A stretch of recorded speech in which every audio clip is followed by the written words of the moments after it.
අපි මේවට හරියට උත්තර දුන්නාම අපි ආණ්ඩු විරෝධීන් රාජ්‍ය විරෝධීන් කියලා ලේබලේ අපිට අලවනවා.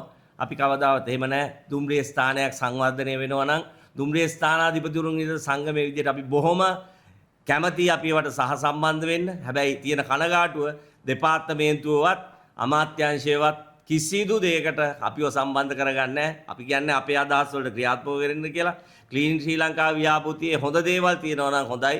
තල්පේ දුම්රිය ස්ථානයේ හොඳ මට්ටමකට නවීකරණය වෙලා තියෙනවා. අපි හොඳ දෙයට හොඳයි කියනවා. හැබැයි අනිත් දේවල් ගැන අපිට ප්‍රශ්නාර්ථයක් තියෙනවා. මේ ආසන්නම මරණාසන්න දුම්රිය ස්ථානයේ නවීකරණ කටයුතු පිළිබඳව දිගින් දිගටම කල් යමින් කොටස් සිද්ධ වෙමින් නිසියාකාරව සිද්ධ වෙන්නේ නැහැ. කාගේ හෝ සල්ලි මේවා හරියාකාරව වෙදෙනවද? මූදුබඩ මාර්ගයේ එවැනිම තත්ත්වයක් තමයි තියෙන්නේ. තින්ත ගෑවට කමන්නේ තින්ත ගාන එක හරියට ගෑවෙන්න ඕනේ. තින්ත ගාන එකත් හරියට වෙන්නේ නැත්නම් එතන ප්‍රශ්නයක් තියෙනවා. මේ රටේ මහජන සල්ලි මේවා හරියාකාරව වෙන්න ඕනේ. අපි කියන්නේ නෑ දුම්රිය ස්ථාන නඩත්තුව. හැබැයි දුම්රිය ස්ථාන නඩත්තුවට කලින් ධාවනය වෙන දුම්රියට අවශ්‍ය මාර්ගය නඩත්තු වෙන්න ඕනේ. දුම්රිය නඩත්තු වෙන්න ඕනේ.